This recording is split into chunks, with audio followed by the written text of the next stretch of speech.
This is not a commercial. Well, it kind of is. House of Wolves is the best thriller of 2023. It's only January. The best. Welcome back. Our next guest is one of the best-selling authors of all time with over 400 million books sold and counting, and he's not slowing down. His new thriller, The House of Wolves, is out now, and it already has readers howling. Please welcome back to the show, James Patterson.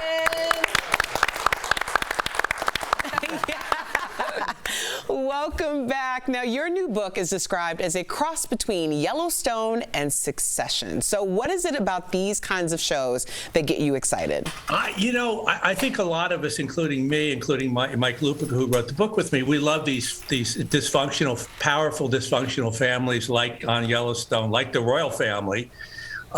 Except, so Harry goes and his brother slaps him around a little bit and can't talk to his dad. But what happens with the Wolf family in House of Wolves is much, much, much worse. Their family motto is kill or be killed, and they mean inside the family.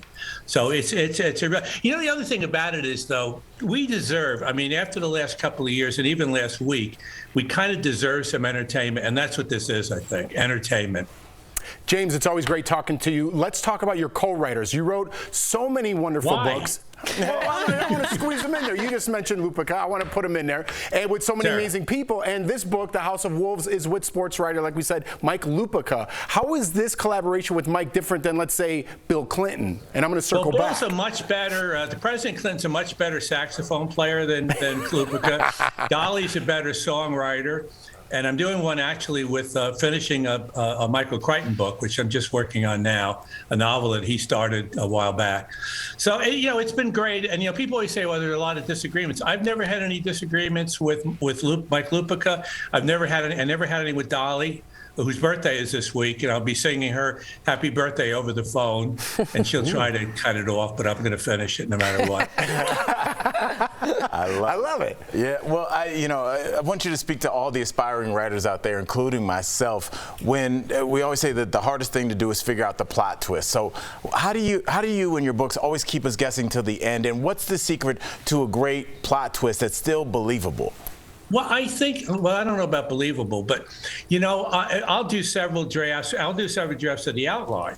And every time I go through, I'm always going, well, this happened in this chapter. What if this happened? And, and that's how the twists come in, where I'm always, any scene, I'll go, okay, well, that's what happened. What would if it went the other way, or if somebody got killed here? And I always like the idea of everybody's at risk in my books. So there's always drama, because you never know if somebody's going to get to the end. And that's true of Yellowstone, too. Other than Kevin Costner, kind of everybody seems to be at risk on that show. Absolutely. Well, James, a lot of people don't know this, but you produce as well as write. So you produced a documentary, which I love, about Jeffrey Epstein. We were talking about him a little earlier in the show. It's called Filthy Rich on Netflix, who is actually one of your neighbors in Florida. And let's put that into context. You never even saw him, so we say neighbors loosely. Do you think we'll ever find out? He was half a mile away, Yeah, I wanted to put that into context for sure. Do you think we'll ever find out who was involved with Jeffrey over the years, or? I don't think we will. I think if it was going to come out, if there were a lot of people, it would be with Ghislaine. Because that was a bargaining chip, and she certainly didn't play it. So I doubt it. Who knows? You never know about these things. And then there's one of the nice things about novels like House of Wolves is you do get a conclusion. And in a lot of these true life stories, we did find out what happened in Idaho, it looks like. But in a lot of these cases, we never find out. We don't know whether Epstein hung himself or if somebody got in there and wanted to shut him up.